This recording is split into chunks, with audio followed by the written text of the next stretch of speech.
guys, tapos na kami gumala ni Yan. Pauwi na kami guys sa aming tahanan. So guys, ito yung labas ng aming tahanan. Char! Malapit kami sa SM Rosario guys. Sa gustong gumala sa bahay ko, charat! Alam nyo na guys kung saan banda. Ayan guys, may farm, may bakanting lote dito guys, oh. Bibilhin natin to pag yumaman na tayo. Charot. Anyway guys, ang harap nito is SM Rosario. Ayan. Pakita ko lang yung view guys, kasi dito yung banda sa amin. Umuwi na kami ni Yan guys, kasi ayaw namin mabutan ng ulan.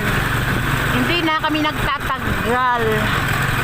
Ayan, gusto ko lang umikot-ikot. Ayan. Ito na guys. Malapit na. Ito yung view ng aming tahanan. Saan guys? O, diba? Itutour ko na kayo kung saan banda yung aming tahanan. Ayan, papasok dito. Aray ko! Papasok! Ayan na guys. Going to my home. Mabuti na lang guys, hindi umulan. So guys, thank you for watching.